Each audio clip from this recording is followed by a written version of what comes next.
कहानी के शुरुआत में हम हॉकाई को देख पाते हैं जो अपने फैमिली के साथ टाइम स्पेंड कर रहा था। उधर थानोस के साथ पूरी की पूरी एवेंजर्स की टीम घमासान युद्ध कर रही थी। लेकिन अब क्योंकि थानोस को वो पूरा का पूरा 6 के 6 स्टोन्स मिल चुके थे, जिसकी मदद से अब वो फाइनली अपना काम कर देता है, यानी वो अपनी चुटकी बजा ही देता है, जिससे इस यूनिवर्स के आधी पॉपुलेशन को ही खत्म कर देता है। और उन्हीं में ही क्लिंट बार्टन यानी हॉकाई की फैमिली भी शामिल थी, जिससे वो भी मारे जाते हैं और अब उसकी फैमिली में सिर्फ वही अकेला बच गया था। अब यहाँ पर पहले तो क्लिंट बार्टन को कुछ भी समझ में नहीं आता कि आखिर उसकी फैमिली गई तो कहाँ गई। लेकिन जब उसके सामने सारी रियलिटी निकल कर आती है, यानी उसे पता चल जाता है कि थानोस की वजह से उसकी पूरी फैमिली ही खत्म हो चुकी है, तो यहाँ पर वो अब फाइनली यह डिसाइड कर लिया था कि इस दुनिया में जितने भी बुरे लोग हैं वो उन सभी को खत्म करके ही रहेगा। इसीलिए अब वो फाइनली क्लिंट बार्टन वाली रूप को छोड़कर अजीब तरह एक मास्क पहने किलर का रूप ले लिया था। इसके बाद यहीं से सीन को शिफ्ट करके टोनी स्टार्क यानी आयरन मैन नेबुला, जो कि टाइटन प्लैनेट से अपने स्पेसशिप में बैठकर अर्थ के लिए निकले हुए थे। इसी सफर में उन्हें टोटल 22 दिन बीत चुके थे। अब क्योंकि 22 दिन हो चुका था, इसलिए इनके पास से खाने पीने का सारा सामान भी खत्म हो चुका था, जिसकी वजह से टोनी स्टार्क की हालात बद से बदतर होती जा रही थी। अब क्योंकि नेबुला तो एक मशीन यानी रोबोट थी, इसीलिए उस पर खाने पीने से कोई भी मतलब नहीं था। जितने भी डिफिकल्टीज थीं, वो सारे के सारे टोनी को ही फेस करना पड़ रहा था। इसीलिए अब टोनी स्टार्क अब पूरी तरह से हिम्मत हार चुका था और धीरे धीरे मर भी रहा था। लेकिन ठीक उसी टाइम पर वहां पर उनके साथ मिरेकल हो जाता है। हुआ कुछ यह था कि उसके आंखों के सामने चमकता हुआ कोई और नहीं बल्कि कैरल आ जाती है, यानी वही कैप्टन मार्वल। अब जैसे ही कैरल को उनका शिप दिखाई देता है तो वो उनकी हेल्प करने के लिए आगे बढ़ चलती है। इसके बाद वो उनके शिप को अर्थ पर लेकर आती है, क्योंकि कैरल यानी कैप्टन मार्वल भी बहुत ही ज्यादा मात्रा में इम्पोर्टेंट के साथ साथ काफी ज्यादा ही पावरफुल कैरेक्टर है। आगे की सीन में हमें दिखाया जाता है कि इन्फिनिटी स्टोन्स मिलने पर थानोस चुटकी को बजा डाली थी, जब सभी लोग राख में बदलकर खत्म हो रहे थे। लेकिन उसी टाइम पर निक फ्यूरी ने अपने डिवाइस से कैप्टन मार्वल को कुछ मैसेज भेजा हुआ था। इसीलिए उस मैसेज को मिलते ही कैप्टन मार्वल अर्थ की तरफ आने लग जाती है। लेकिन उसी दौरान वहां पर रास्ते में उसे टोनी स्टार्क का शिप दिखाई देता है, तो इसीलिए वो स्पेस शिप को अर्थ पर लेकर आई थी। कैरल को अर्थ पर आने के बाद उसे थानोस के बारे में उसकी सारी इंफॉर्मेशन मिल चुकी थी, और जब उसे यह पता चला कि थानोस बहुत ही ज्यादा पावरफुल है, तो उसने सभी एवेंजर्स को एक आइडिया देते हुए कहने लग गई कि क्यों ना हम सारे इन्फिनिटी स्टोन्स को जमा करें और वापस से इसी टाइमलाइन में आकर उन सारे इन्फिनिटी स्टोन्स का यूज करें, जिससे होगा यह कि अभी तक जितने भी लोग उसके हाथों से मारे गए, यानी चुटकी बजाने से वो सभी वापस उसी जगह पर आ जाएंगे और साथ साथ हम थानोस का भी खेल खत्म कर सकेंगे। कि तभी उसी टाइम पर उन्हें उसके सिस्टम से किसी खास तरह की इंफॉर्मेशन निकलकर सामने आती है, जहां पर रॉकेट उन्हें बताते हुए कहने लगा कि जब थानोस ने चुटकी बजाई थी तब पूरे यूनिवर्स में एक ऐसी वेव यानी एक ऐसी लहर फैली हुई थी, जो कि उस तरह के लहरें आज से पहले कभी भी नहीं देखी गई थीं। और बिल्कुल आज से ठीक 2 दिन पहले एक गैलेक्सी पर हुआ है। क्या पता थानोस ने दोबारा से चुटकी बजाई हो, जिसकी वजह से हमें यह वेव देखने को मिली। तब यहाँ पर सभी एवेंजर्स को पता चल जाता है कि थानोस फिर से अपने सारे इन्फिनिटी स्टोन्स का यूज किया है, और उसकी वेव की वजह से ये सभी उसकी सिग्नल्स को ट्रैक कर लेते हैं और फिर अपने स्पेस शिप से लाइट के स्पीड से उसी प्लेनेट पर पहुंच जाते हैं जहां पर थानोस पहुंचा हुआ था। और यहीं पर हमें थानोस दिखाया गया, जो कि अब काफी थका होने के साथ साथ बहुत ही कमजोर हालात में था। इसके बाद वो सभी वहां पर पहुंचकर एक ही झटके में पकड़ लेते हैं और उससे पूछने लग गए कि सारे इन्फिनिटी स्टोन्स कहाँ हैं। तब यहाँ पर थानोस उन्हें बताता है कि मैंने सारे इन्फिनिटी स्टोन्स को यूज करके सभी स्टोन्स को डिस्ट्रॉय कर डाला है, ताकि कोई भी अब उस इन्फिनिटी स्टोन्स को दोबारा से जोड़कर इस पूरे यूनिवर्स को पहले जैसा बना ना सके। अब इस बात की वजह से थॉर को काफी ज्यादा ही गुस्सा आ जाता है, इसीलिए वो अपने हैमर से थानोस का गला एक ही झटके में काटकर अलग कर देता है, जिससे थानोस का खेल वहीं पर खत्म हो जाता है। अब क्योंकि इन्फिनिटी स्टोन्स तो इनके पास था ही नहीं, और अब इनके पास भी कोई होप भी नहीं बचा था कि सारे मरे हुए लोग वापस से जिंदा आखिर कैसे होंगे। इसीलिए अब सारे के सारे थानोस के मरते ही डिसपॉइंटेड हो जाते हैं और अब कोई हल नहीं बचा हुआ था। इसीलिए सभी अपने अपने रास्तों पर निकल पड़ते हैं। इसके बाद थोर एक नई जिंदगी किसी जगह पर बिताने लग चुका था, जो कि यह जगह नॉर्वे में थी। थोर अब पूरी तरह से हिम्मत हार चुका था, इसीलिए क्योंकि वो थानोस से हार भी चुके थे और साथ साथ इन्फिनिटी स्टोन्स को भी जमा नहीं कर पाए थे। थॉर अब पूरी तरह से लेजी हो चुका था। वो अलग तरह के नशे में धुत रहा करता था, जिसकी वजह से वो काफी ज्यादा ही फैटी भी हो चुका था। दूसरी तरफ हल्क अपने ब्रूस बैनर और हल्क की बॉडी पर कुछ सालों तक कड़ी मेहनत करके उन दोनों बॉडीज को मर्ज कर दिया था, जिससे फाइनली वो प्रोफेसर हल्क बन चुका था, जिसमें हल्क के पावर के साथ साथ ब्रूस बैनर का जीनियस दिमाग भी शामिल था। दूसरी तरफ हम देखते हैं कि कैप्टन अमेरिका ने एक ग्रुप बना रखा है, जिसमें वो सारे सर्वाइवर्स को यह सिखाता था कि जो टाइम बीत चुका है हमें उस पर नहीं, बल्कि जो हमारा आने वाला कल है, यानी जो आने वाला हमारा फ्यूचर है, हमें उस पर फोकस करना चाहिए। अब जिंदगी को किस तरह से अच्छी बनाई जाए, इसी मुद्दे को लेकर वो काफी डिस्कशन करता रहता था। टोनी स्टार्क यानी आयरन मैन ने अपने असिस्टेंट यानी पेपर पॉट से शादी कर ली थी और उनकी एक बेटी भी थी। यहाँ पर टोनी अपनी फैमिली के साथ एक काफी अच्छी लाइफ गुजारने लग चुका था, जिसका अब दुनिया से कोई भी लेना देना नहीं था। इसी के बाद से यह पूरा का पूरा सीन 5 साल आगे की तरफ शिफ्ट होती है। जब एंट मैन ने पिम पार्टिकल्स लेने के लिए गया हुआ था, तो थानोस के चुटकी बजा देने की वजह से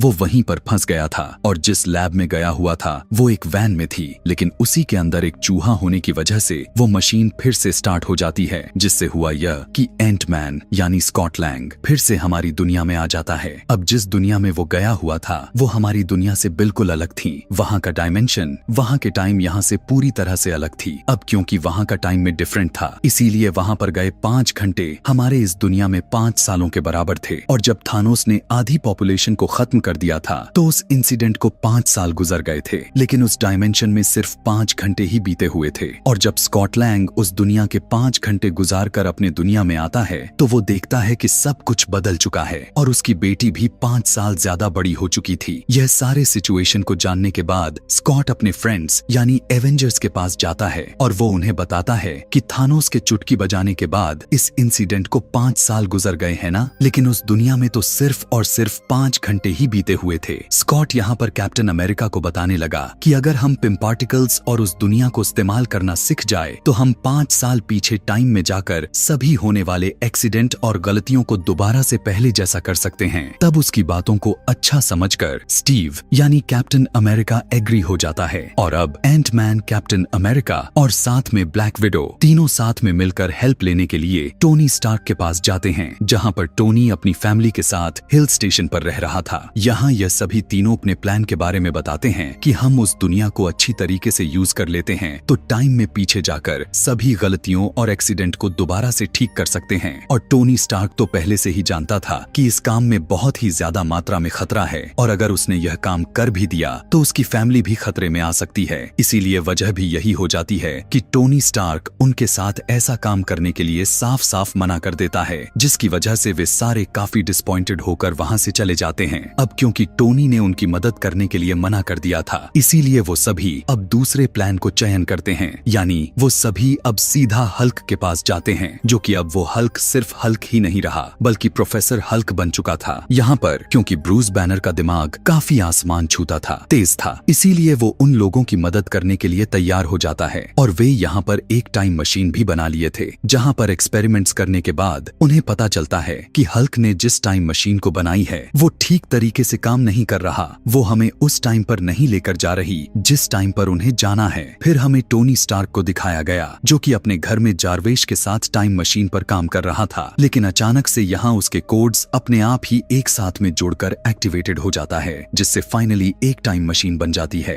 और इसी वजह से अब टोनी स्टार्क को अपने डिसीजंस को दोबारा से पहले जैसा चेंज करना पड़ जाता है। पहले जहाँ पर वो यह सोच रहा था कि वो अपने फैमिली को खतरे में नहीं डाल सकता, अपनी फैमिली को बचाएगा, तो वहाँ पर उसकी वाइफ पेपर पॉट्स आकर उसे समझाने लग गई कि तुम हमारे लिए पूरी दुनिया को खतरे में नहीं डाल सकते, इसीलिए तुम हमारी फिक्र मत करो, बल्कि पूरी दुनिया को तुम्हारी जरूरत है। उसकी ऐसी बात सुनकर टोनी अपनी वाइफ की बात को एक्सेप्ट कर लेता है और टाइम मशीन पर काम करना शुरू कर देता है। और इसके बाद वो सीधा स्टीव यानी कैप्टन अमेरिका के पास पहुंच जाता है, जहां पर वो उसके लिए उसी की वाइब्रेनियम से बना हुआ शील्ड लेकर आता है। दूसरे सीन में नताशा टोक्यो चली जाती है ताकि क्लिंट बार्टन को वापस ला सके। वो उसे समझाने लग गई कि एक नकाब पोस में आकर लोगों को मारना तुम्हें सेटिस्फेक्शन नहीं दे सकता, तुम्हें सेटिस्फेक्शन तभी मिल सकती है जब तुम्हारी अपनी ही फैमिली तुम्हारे आंखों के सामने होगी और इसमें हम तुम्हारी मदद कर सकते हैं।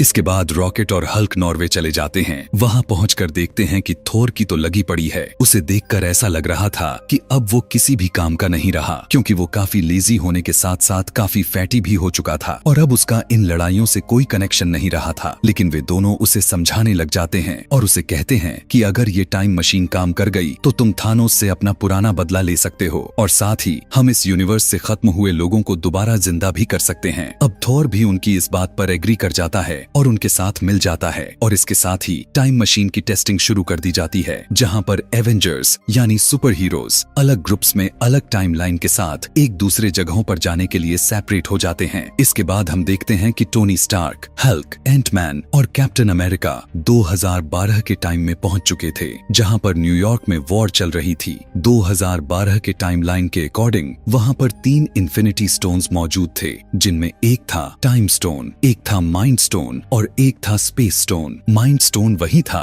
जो थानोस ने खुद लोकी को दिया हुआ था। अब टोनी और एंटमैन स्पेस स्टोन को लेने के लिए एवेंजर्स टॉवर चले जाते हैं, लेकिन वहां पर पहुंचते ही एक गलत ही कांड हो जाता है। यहाँ पर 2012 वाला हल्क आकर उनका काम को ही खराब कर देता है, क्योंकि उनके हाथ से स्पेस स्टोन निकलकर बाहर लोकी के पास आ जाता है और लोकी उस स्टोन को लेकर अपने साथ चला जाता है। दूसरी तरफ कैप्टन अमेरिका का सामना स्टीव रॉजर यानी अपने ही हम सकल से हो जाता है, यानी 2012 वाले से। यहाँ पर कुछ टाइम के लिए उन दोनों के बीच फाइट होने लग जाती है, लेकिन फाइनली लेटेस्ट वाला कैप्टन अमेरिका माइंड स्टोन को लेकर वहां से चला जाता है। इसके बाद हल्क टाइम स्टोन को लेने के लिए जाता है, लेकिन वहां स्टोन डॉक्टर स्ट्रेंज के पास नहीं बल्कि उसके गुरु माँ के पास होता है। यहाँ पर हल्क गुरु माँ से टाइम स्टोन को मांगने लग गया, जिस पर गुरु माँ उसे कहने लग गई कि अगर मैंने तुम्हें टाइम स्टोन दे दिया तो इस पूरे यूनिवर्स में बहुत सारे टाइम लाइन्स बन जाएंगे, जिसकी वजह से हमारी टाइम लाइन बिगड़ जाएंगी और यही काम मैं बिल्कुल भी होने नहीं देने वाला। तब यहाँ पर हल्क गुरु माँ को काफी समझाने की कोशिश करता है कि फ्यूचर में काफी बड़े बड़े हादसे होने वाले हैं, जिसके लिए मुझे इस टाइम स्टोन की सख्त जरूरत है। लेकिन फिर भी गुरु माँ उसकी बात मानने से इनकार कर देती हैं। तब यहाँ पर ब्रूस बैनर उन्हें कहने लगा कि अगर डॉक्टर स्ट्रेंज ने टाइम स्टोन थानोस को दिया है तो उसके पीछे उसका कोई मास्टर प्लान जरूर छुपा होगा, क्योंकि डॉक्टर स्ट्रेंज तो फ्यूचर देख सकता था। उसकी यही बात सुनकर गुरु माँ उसकी बातों पर एग्री हो जाती हैं और अब वो फाइनली टाइम स्टोन हल्क को दे देती हैं। अब यहाँ पर कैप्टन अमेरिका और हल्क ने माइंड स्टोन और टाइम स्टोन तो हासिल कर लिए थे, लेकिन टोनी स्टार्क और एंटमैन को अभी तक स्पेस स्टोन नहीं मिला हुआ था, जिसकी वजह से अब टोनी स्टार्क और कैप्टन अमेरिका यह डिसाइड कर लेते हैं कि टाइम में और भी पीछे जाएंगे और वहां जाकर वो स्पेस स्टोन को हासिल करने की कोशिश करेंगे। और इसके बाद यहीं से सीधा वो दोनों 1970 के टाइमलाइन में चले जाते हैं। यहाँ पर हम टोनी स्टार्क के फादर को भी देख पाते हैं। यहाँ पर टोनी अपने पिता से मिलकर काफी खुश होता है, साथ साथ वो वहाँ से स्पेस स्टोन भी हासिल करने में भी कामयाब हो जाता है। लेकिन अब कैप्टन अमेरिका भी वहाँ पर मौजूद था,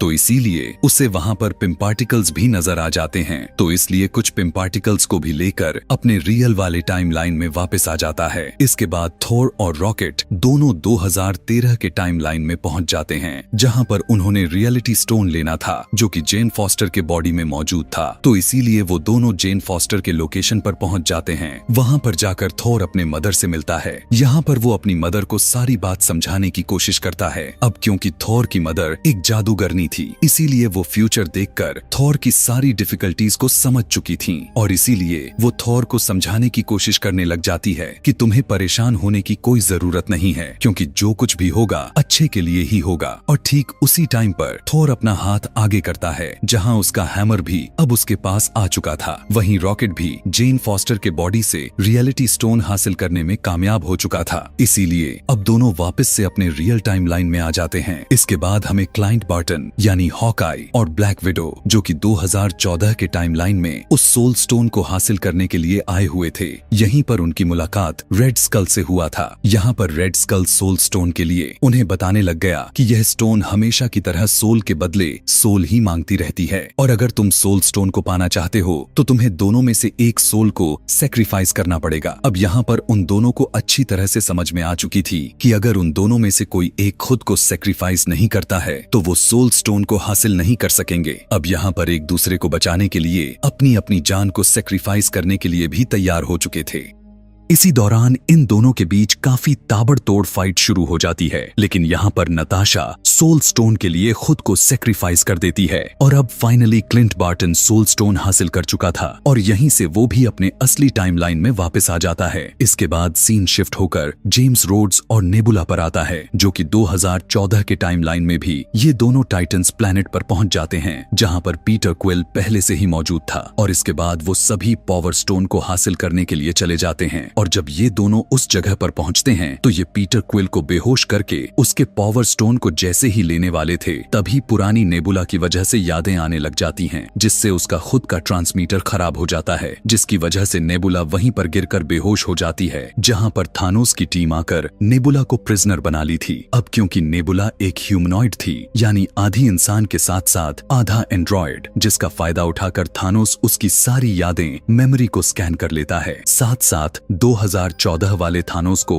2023 में होने वाले सारे कांड दिख जाता है। उसे यह पता चल गया था कि फाइनली उसने खुद सारे के सारे इन्फिनिटी स्टोन्स को हासिल कर लिए हैं और साथ ही साथ आधी से ज्यादा पॉपुलेशन को पूरे यूनिवर्स से खात्मा कर चुका था, जिसकी वजह से अब उसका मकसद पहले से अब और भी ज्यादा मजबूत दिखाई देने लग चुका था। साथ ही अब थानोस नेबुला से उसकी पिन पार्टिकल्स को भी ले लेता है और वो उसे काफी एडवांस वर्जन में बनाकर अपने पूरे टीम के साथ अर्थ पर 2023 वाले डायमेंशन में आ जाता है। इसके बाद सभी एवेंजर्स मिलकर सारे इन्फिनिटी स्टोन्स को एक नए गोल्ड वाले आर्मर में लगा देते हैं। अब यह बात यहाँ पर निकलकर सामने आती है कि इस नए गोल्ड आर्मर को कौन यूज करेगा, जिसकी वजह से वो सारी पॉपुलेशन जो इस यूनिवर्स से खत्म हो गई थी वो वापस आ जाएगी। इसीलिए सबसे पहले यहाँ पर थोर आगे आता है, लेकिन हल्क उसे कहता है कि इसके अंदर काफी सारे गामा वेव्स हैं और अगर तुमने इसका यूज किया तो तुम्हारा काफी बुरा हाल हो जाएगा, तो क्यों ना इसका यूज खुद मैं ही करूं, क्योंकि मैं भी तो गामा वेव से ही बना हुआ था। इसके बाद जैसे ही हल्क उस गोल्ड आर्मर को पहनता है और चुटकी बजा देता है, लेकिन यहाँ पर हल्क की हालत बहुत ही ज्यादा खराब हो जाती है। अब हालांकि थानोस ने भी सारे इन्फिनिटी स्टोन्स को हासिल करने के बाद ही गोल्ड आर्मर को यूज किया हुआ था, लेकिन उसे कुछ भी क्यों नहीं हुआ था। और यहाँ पर हल्क के साथ ऐसा इसलिए हुआ था क्योंकि हल्क के मुकाबले में थानोस उससे काफी ज्यादा ही पावरफुल था और यही वजह होती है कि यहाँ पर हल्क की काफी बुरी हालत हो चुकी थी, लेकिन उसकी चुटकी बजाने की वजह से वो सारी पॉपुलेशन जो यूनिवर्स से पूरी तरह से खत्म हो चुकी थी अब वो वापस आ चुकी थी। तब इस बात की वजह से वो सारे एवेंजर्स काफी खुश हो जाते हैं, लेकिन उनकी यह खुशी ज्यादा टाइम तक टिकने वालों में से नहीं थी, क्योंकि उसी टाइम पर थानोस भी पास्ट से अपने लोग और शिप के साथ रियल टाइम यानी 2023 में पहुंचकर उन लोगों के लोकेशन को बॉम्ब से उड़ा देता है, जिसकी वजह से वहां पर काफी बड़े बड़े ब्लास्ट हो जाते हैं, वहां के सब कुछ डिस्ट्रॉय हो जाते हैं। साथ साथ थानोस भी काफी गुस्से में आ चुका था और इस बार वो चाहता था कि वो सारे इन्फिनिटी स्टोन्स को हासिल करके आधी पॉपुलेशन के बजाय इस यूनिवर्स की सारी पॉपुलेशन को ही खत्म कर दे और इसके बाद वो एक नया यूनिवर्स बनाए जहां सब लोग थानोस को अपना गॉड समझे, उसे सबसे ज्यादा इंपॉर्टेंस दें। और यहाँ पर अब काफी खतरनाक तरीके से फाइट शुरू हो जाती है। यहीं पर काफी घमासान वाली सीन्स भी हमें देखने को मिलते हैं, क्योंकि थानोस की टीम एवेंजर्स यानी हमारी सुपर हीरोज एक दूसरे के आमने सामने आकर लड़ रहे थे। इधर क्लिंट बार्टन उस गोल्ड आर्मर को लेकर भागता है। इसके बाद हमें दिखाया गया कि कैप्टन अमेरिका हैमर को ले लिया था और यहीं से वो थानोस से लड़ने लग जाता है। यहीं पर हम कैप्टन अमेरिका और थानोस के बीच एक काफी जबरदस्त फाइट देखते हैं, लेकिन थानोस के आगे टिकना कोई आसान बात नहीं है, क्योंकि थानोस उन सबसे ज्यादा ही पावरफुल था। अब यहाँ पर थानोस की टीम एवेंजर्स पर पूरी तरीके से काफी भारी पड़ती हुई दिखाई दे रही थी, इसीलिए सभी हीरोज हार मानने के करीब पहुंच चुके थे। लेकिन उसी टाइम पर 5 साल पहले लड़ाई करने वाले सारे के सारे एवेंजर्स और काफी सारे तरह तरह के सुपर हीरोज भी उनकी मदद करने के लिए आ जाते हैं, जहां पर पहले ब्लैक पैंथर की टीम आगे आती है। इसके बाद वॉन की पूरी टीम आगे आ जाती है और अब सारे के सारे इवेंजर्स एक बार फिर से इकट्ठा होकर थानोस और उसके टीम के अगेंस्ट लड़ने लग जाते हैं। यहीं पर हम देखते हैं कि डॉक्टर स्ट्रेंज आयरन मैन को वही इशारा देते हैं कि यह वही आखिरी भविष्यवाणी है जो मैंने लाखों करोड़ों में से एक चूज की हुई थी, और अगर हम इस मोमेंट पर सफलता हासिल कर लिए तो हम थानोस को मार सकते हैं, वरना यह हमारे हाथ से निकल भी गया तो इसके बाद हमारे पास इसके अलावा कोई और भी रास्ता भी नहीं बचा हुआ है। कि हम थानोस को पूरी तरह खत्म कर सकें। काफी तगड़ी लड़ाई करते हुए आयरन मैन ने सारे इन्फिनिटी स्टोन्स को चुराकर अपने ही शूट में बनाए हुए आर्मर में पहन लेता है और वो बोलता है आई एम आयरन मैन, और ऐसा कहते ही वो भी अपनी चुटकी बजाता है जिससे कि थानोस और उसकी सारी टीम राख बनकर वहां से हवा में उड़ जाते हैं। और अब बचते हैं तो सिर्फ और सिर्फ इस रियल टाइम के हीरोज और साथ ही इस टाइम लाइन की पॉपुलेशन। लेकिन हम देख पाते हैं कि यहाँ इस लड़ाई में आयरन मैन काफी बुरी तरीके से इंजर्ड हो चुका था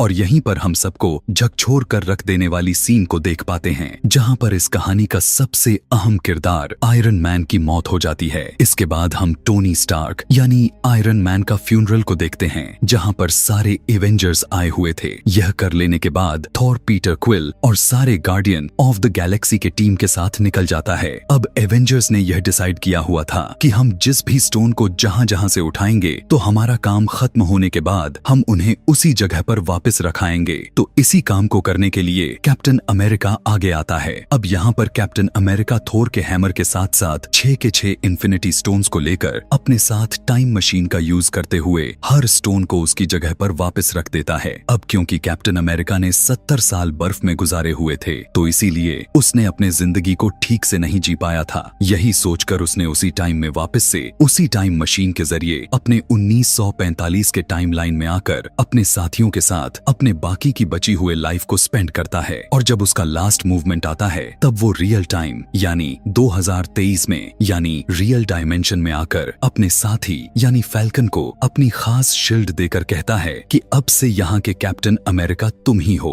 और यहीं पर ये कहानी पूरी तरह से खत्म हो जाती है। ऐसे ही और भी मजेदार मूवी एक्सप्लेनेशन वीडियोस देखने के लिए कमेंट में नेक्स्ट मूवी या कोई अपने पसंद की मूवी का नाम लिखना ना भूलें। Thanks for watching.